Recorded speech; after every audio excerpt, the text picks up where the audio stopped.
السلام علیکم دوستو، ایک واقعہ پیش کرتا ہوں جو کہ ہے فرعون کا خواب۔ یعنی ایک مرتبہ فرعون نے ایک بار خواب دیکھا کہ اس کا تخت اوندھا ہو کر گر گیا ہے۔ فرعون نے کاہنوں سے اس کی تعبیر پوچھی تو انہوں نے بتایا کہ ایک ایسا بچہ پیدا ہوگا جو تیری حکومت کے زوال کا باعث ہوگا۔ فرعون کو اس بات کی فکر ہوئی اور اس نے بچوں کو مروانا شروع کر دیا۔ جو بچہ کسی کے ہاں پیدا ہوتا وہ اسے مروا دیتا تھا۔ حضرت موسیٰ علیہ السلام جب پیدا ہوئے تو اللہ نے موسیٰ علیہ السلام کی ماں کے دل میں یہ بات ڈالی کہ اسے دودھ پلاؤ اور جب کوئی خطرہ دیکھو تو اسے دریا میں ڈال دو۔ چنانچہ چند روز حضرت موسیٰ علیہ السلام کی ماں نے حضرت کو دودھ پلایا۔ اس عرصے میں حضرت موسیٰ علیہ السلام نہ روتے تھے، نہ ان کی گود میں حرکت کرتے تھے، اور نہ آپ کی بہن کے سوا کسی کو آپ کی ولادت کا علم تھا۔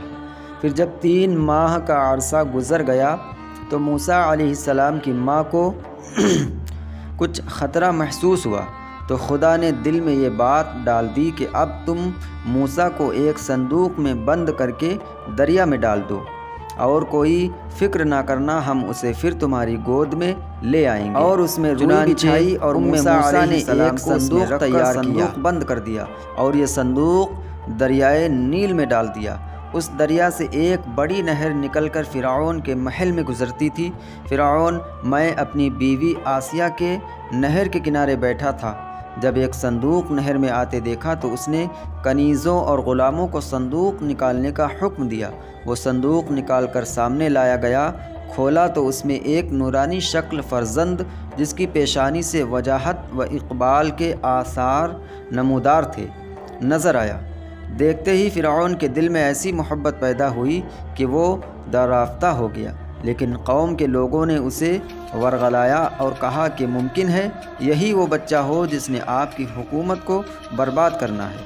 چنانچہ فرعون آپ کے قتل پر آمادہ ہوا تو فرعون کی بیوی آسیہ جو بڑی نیک خاتون تھی کہنے لگی کہ یہ بچہ میری اور تیری آنکھ کی ٹھنڈک ہے، اسے قتل نہ کر، کیا معلوم یہ کس سرزمین سے بہتا ہوا آیا ہے، اور تجھے جس بچے سے اندیشہ ہے وہ تو اسی ملک کے بنی اسرائیل سے بتایا گیا ہے۔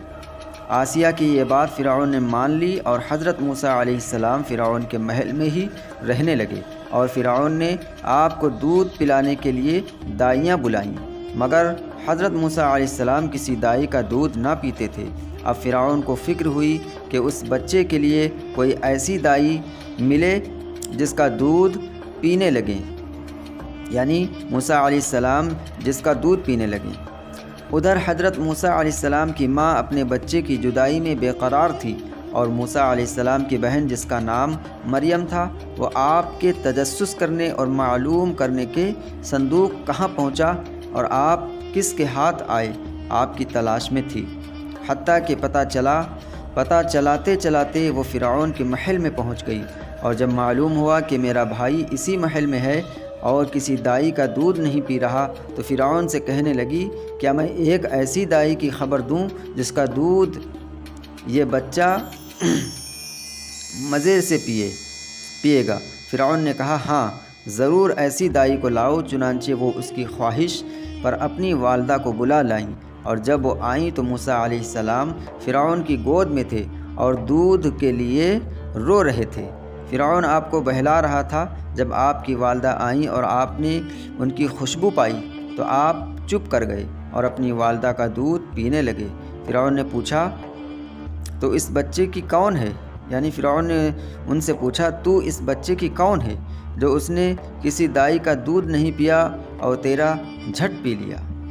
انہوں نے کہا، میں ایک پاک صاف عورت ہوں، میرا دودھ خوشگوار ہے، جسم خوشبودار ہے، اس لیے جن بچوں کے مزاج میں نفاست ہوتی ہے وہ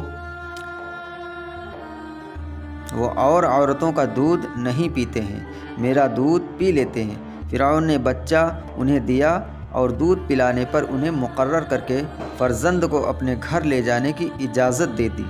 چنانچہ آپ موسیٰ علیہ السلام کو گھر لے آئیں، اور اللہ تعالیٰ کا یہ وعدہ پورا ہو گیا کہ ہم اسے پھر تمہاری گود میں لائیں گے۔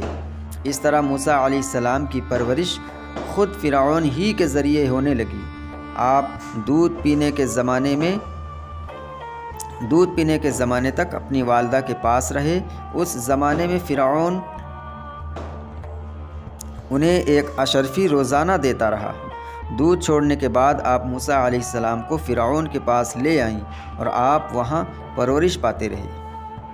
تو دوستو، اللہ تعالیٰ بڑی قدرت اور بے نیازی کا مالک ہے کہ موسیٰ علیہ السلام کو خود فرعون ہی کے محل میں رکھ کر ان کی پرورش فرمائی، اور موسیٰ علیہ السلام نے اپنے بچپن میں کسی دائی کا دودھ نہ پی کر اور اپنی ماں کو پہچان کر انہی کا دودھ پی کر یہ بتا دیا کہ نبی بچپن میں بھی ایسا علم و عرفان رکھتا ہے جس سے عوام محروم ہوتے ہیں۔